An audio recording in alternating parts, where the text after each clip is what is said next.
Hello, this is Michael Eure, and I'd like to invite you to the Michael Eure Show, featuring student hosts and very special guests talking about a variety of interesting topics.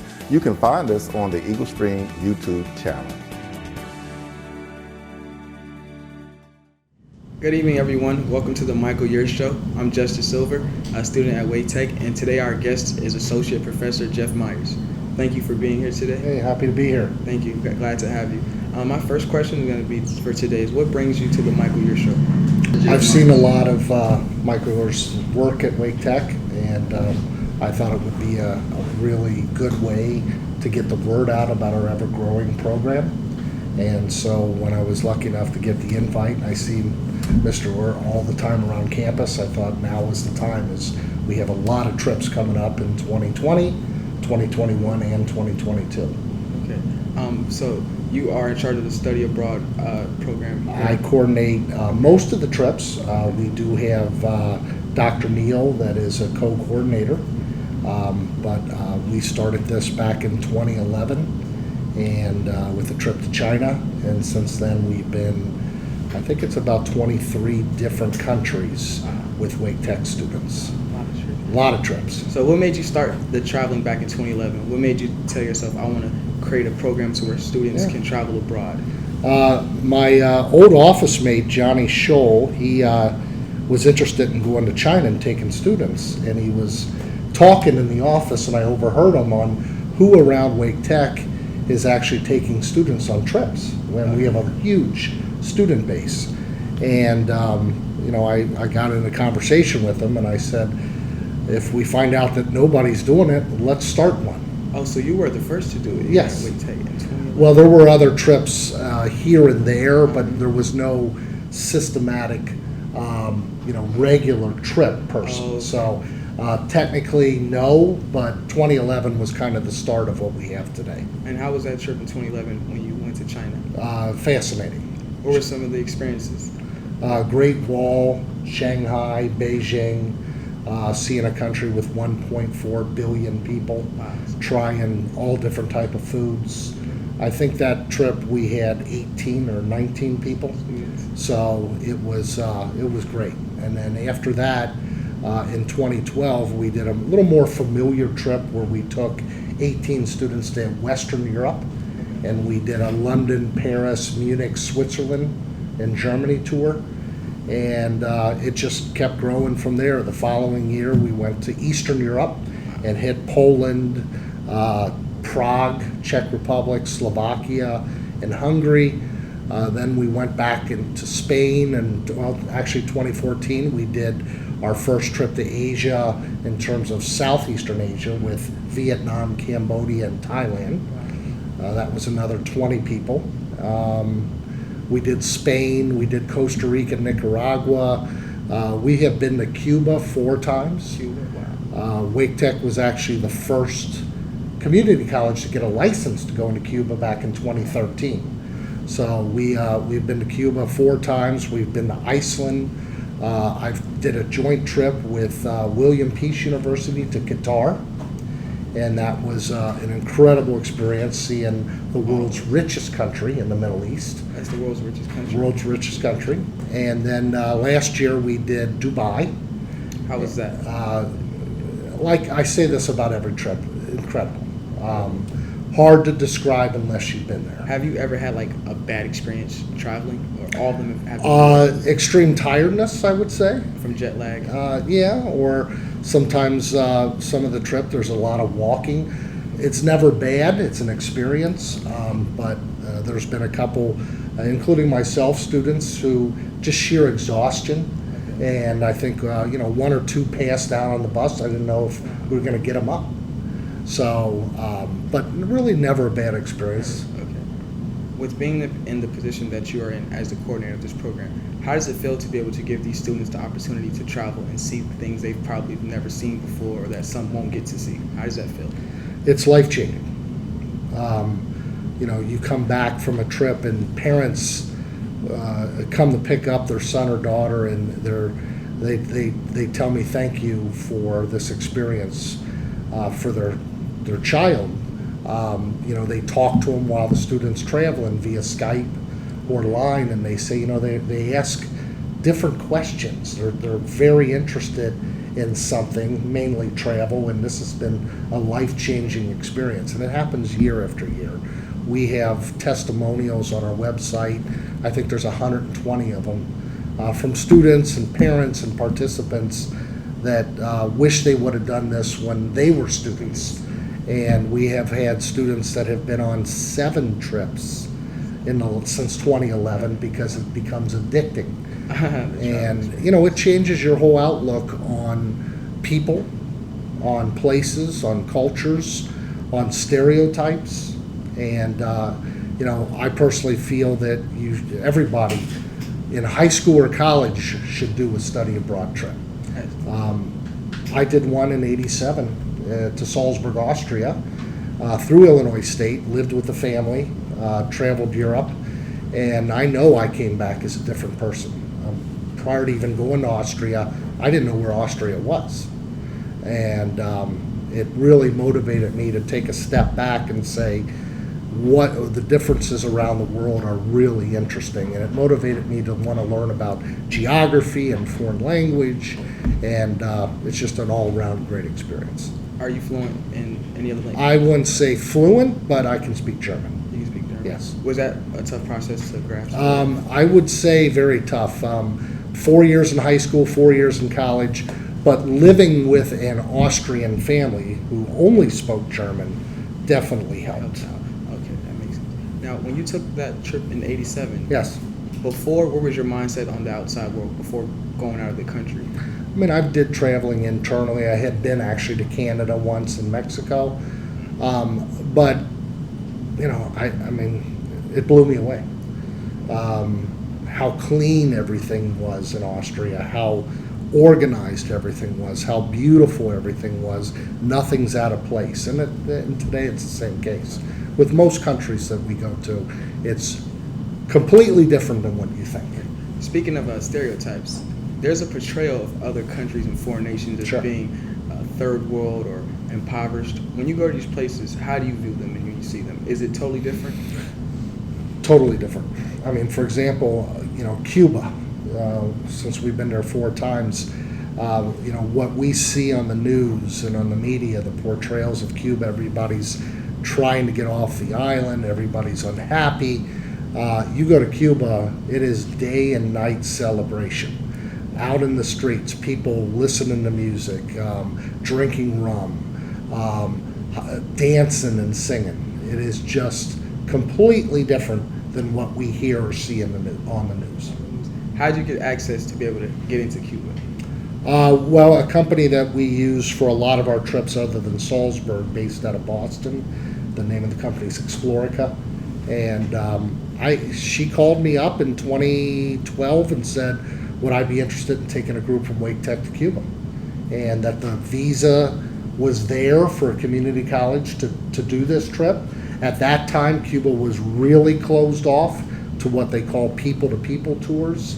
And I took 8 people down there, and we just could not believe it. So went back 2014, 2016, 2017, and right now it's a lot tougher to go on an exchange program. So hopefully that'll reopen, and I'll do it again with Wake Tech. What was your favorite Cuba trip? Do you have a certain year that was your I think favorite? the first one. The first one? Landing in a place that you've heard so much about, and just being blown away with what you see and how different it is. It was eye-opening? Eye-opening. The food is unbelievable. The music and the dancing and I've said this before, there is no culture with nicer people than in Havana, Cuba. In Cuba. Everybody loves Americans. Everybody, we were invited into homes for coffee. People were just interested in talking what we thought of their culture, and they love American culture. They know a lot about American culture, and they were just very, very genuine. Very hospitable people. Hard to describe, yes. Question, out of all the places you've been to, what place has like the most extravagant, nicest food, like out of all? Who has the best? Well, I think, European, Salzburg, for instance, has a ton of Middle Eastern food now, kebabs, Turkish food. When I was a student there, it was just the Austrian cuisine. Now I think it's 100 different restaurant nationalities or cultural restaurants that fill up Salzburg, so you can get anything you want.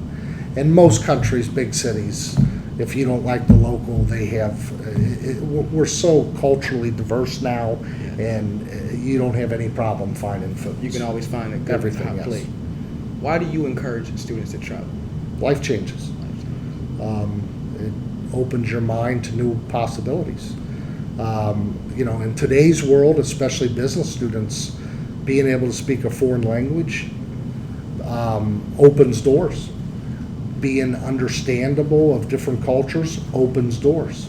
The chances that you will interview with somebody from India or China or Japan or Germany is very high, especially with the Research Triangle Park. So students that have come back from my trips, and I would say every one of them has an appreciation for different cultures. Much more tolerant, much more patient.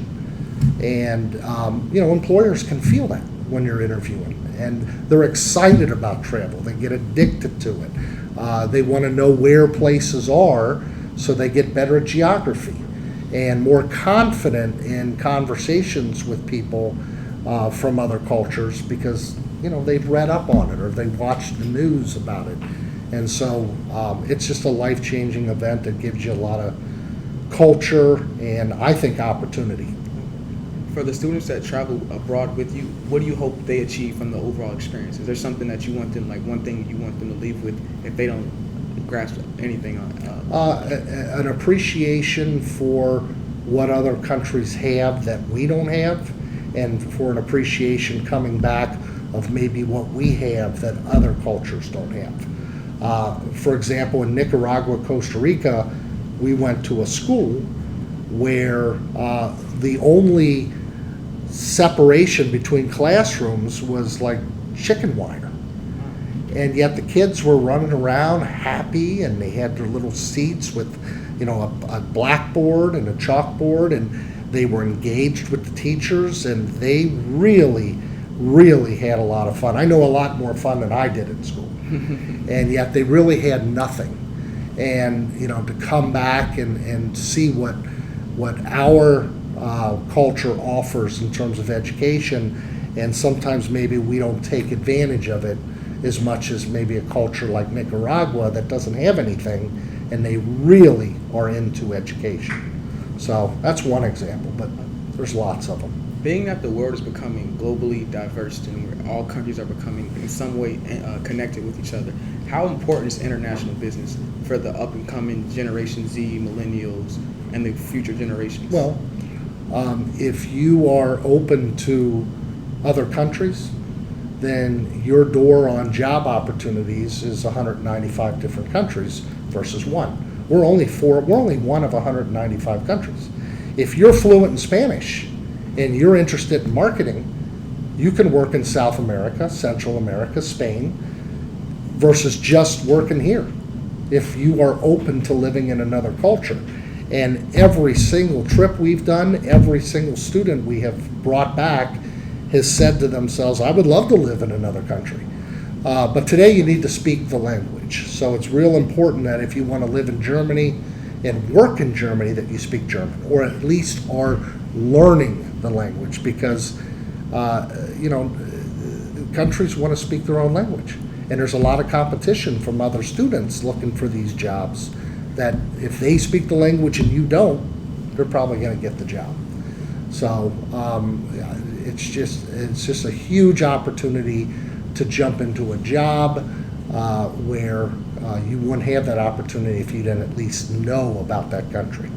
Do you think that within business today or in the job market and careers, there's more competition, not just from within our own country, but just throughout the world globally, because there's so many other countries competing and businesses Sure. growing and things of that nature? Yeah, we're global. How do students get into the international business? How do you go about that besides learning the language Sure. and things of that nature? Taking international business courses, traveling, going to international seminars, meeting different cultures and becoming friends with people in your community. Finding your niche, having a skill, research a place that you would like to live. What are they looking for? What's the need there? Getting out there and testing the waters. You have to make it your own. As far as business and countries, out of all the places you've been to, what place had the most thriving market that you've experienced? Other than Dubai? Yes, because it's a very Sure. luxurious country. I think Beijing, China comes to mind. Bangkok, Thailand. Hanoi, Vietnam. Munich, Germany. London. All these cities have things, big cities, a lot of opportunity, a lot of industry. So even small towns like Salzburg, tourism, a town of 200,000 people had 8 million visitors last year. So you can imagine the revenues and dollars coming into a city that size. So, tourism is such a huge part of the world economy today, it's scary. You speak of all the good things. Is there anything or potential risk or factors that students should be worried about when they're traveling abroad? Well, doing business at all? Something today, coronavirus. We're keeping an eye, the whole travel industry is keeping an eye on it because they don't know the impact right now. So there is a lot of fear. Right now you have Japan, Italy, China, and South Korea with the major outbreaks. So for any college or community college that has a study abroad program, I am sure those are being canceled. But most of the countries have containment strategies. We're actually watching very closely for our trip this summer to Austria and our trip this summer to Australia and New Zealand. Right now things are fine, but we're watching it. That's a risk.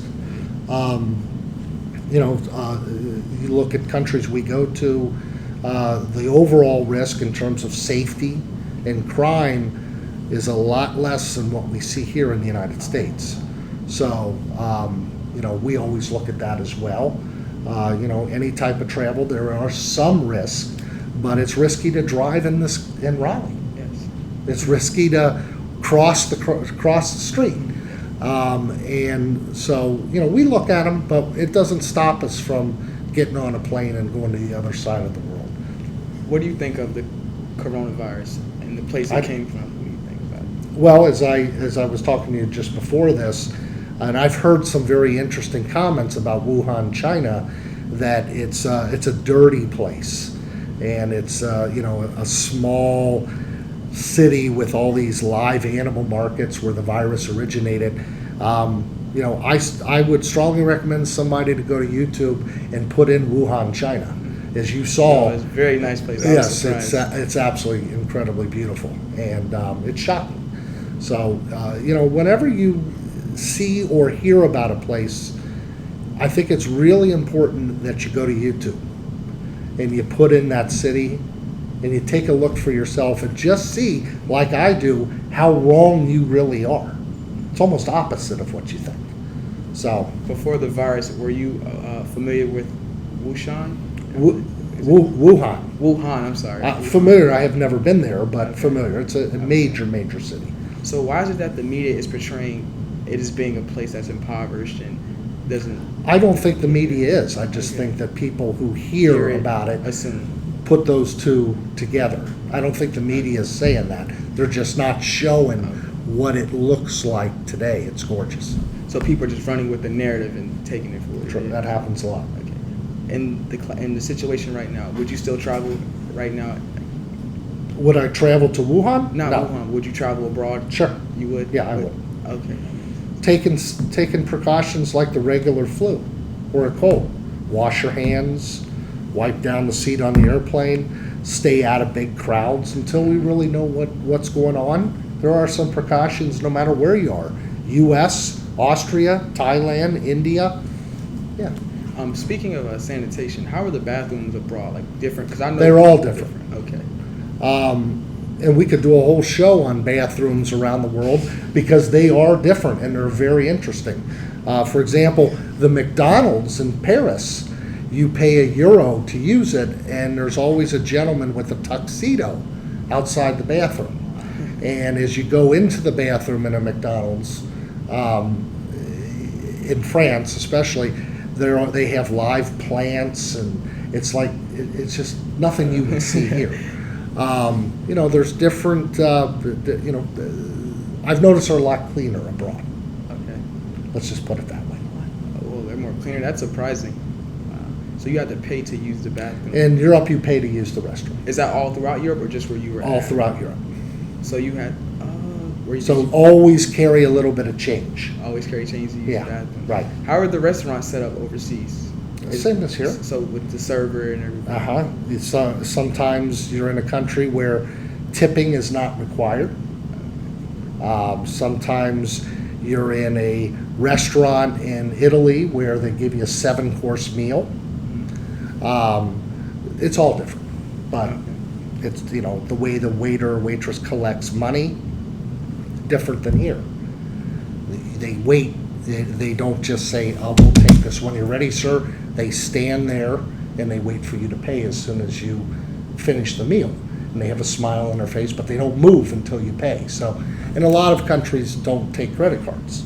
So it's important to understand the culture, when to use cash, when not to use cash, different food etiquette, different ways to sit, different hands to use, a lot of different things that students, we try to prepare them as much as possible.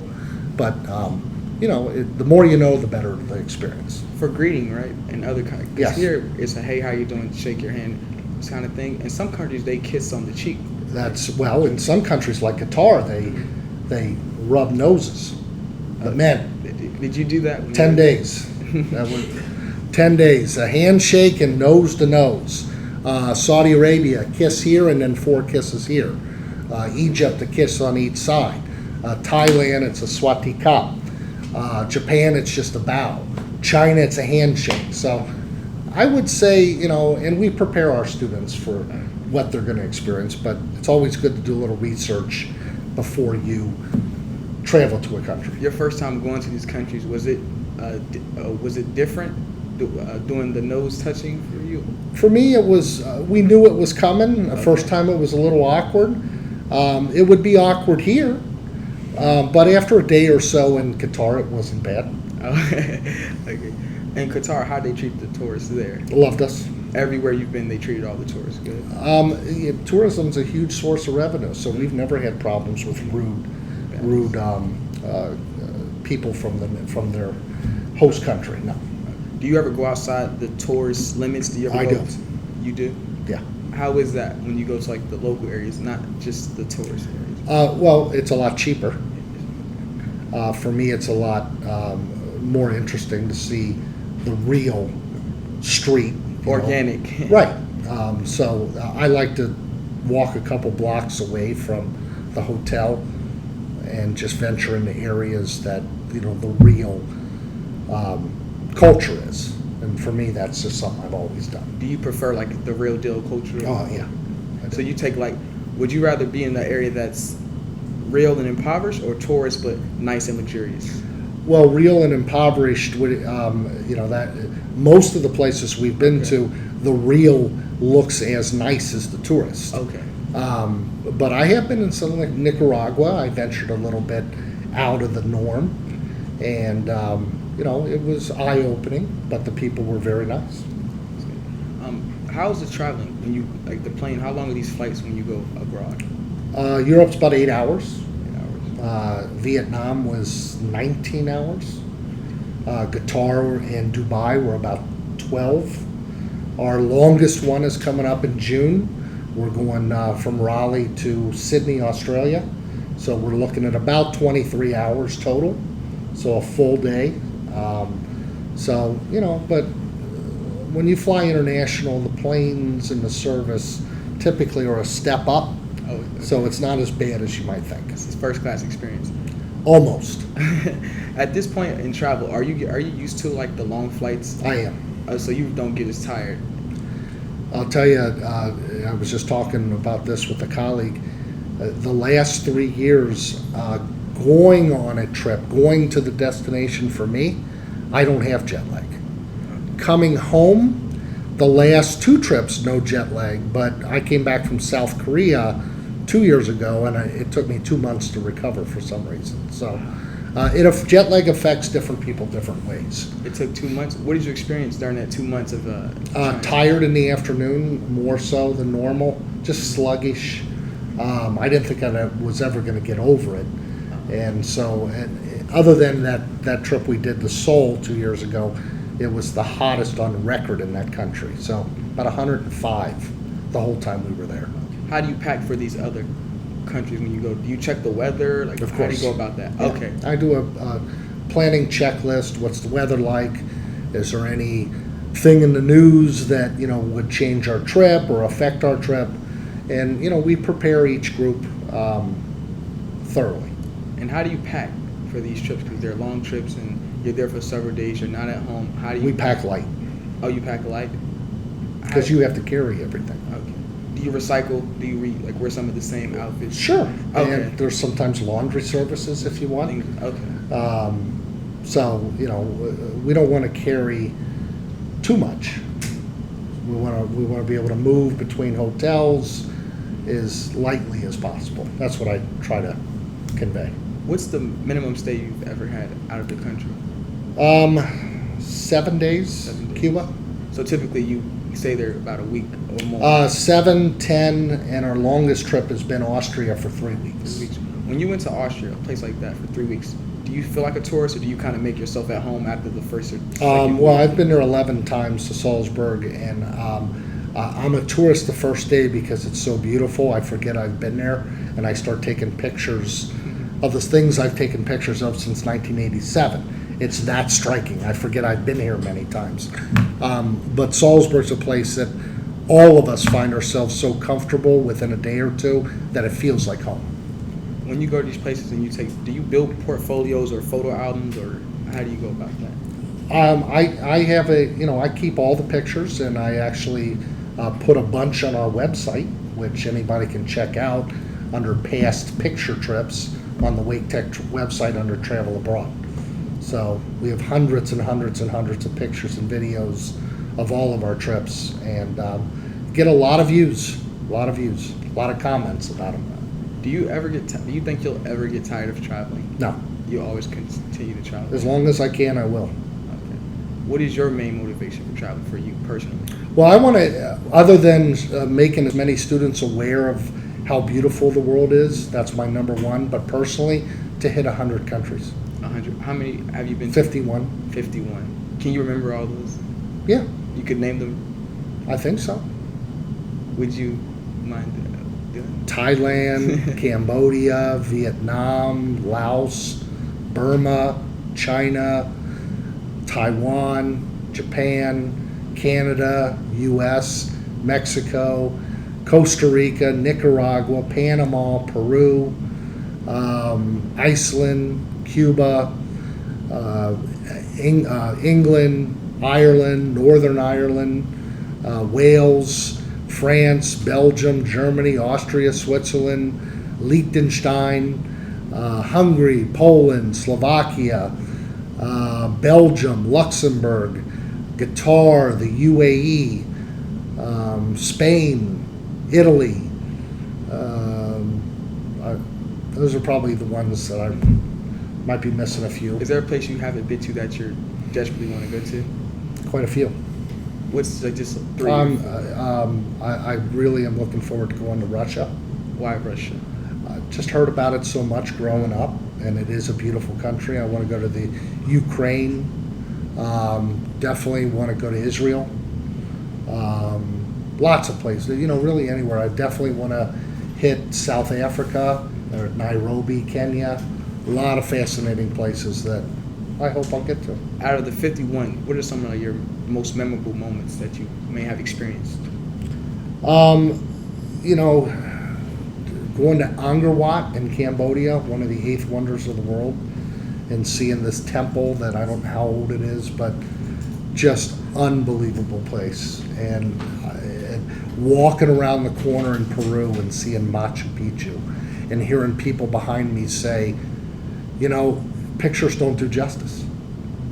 Being in the Andes Mountains, looking at a temple in the mountains with the clouds circulating above the peaks of the Andes really blew me away. Going to the hot springs in Blue Lagoon in Iceland was unbelievable. Seeing things I saw in history books in Havana, seeing the cannons by the hotel pointing out towards Florida, just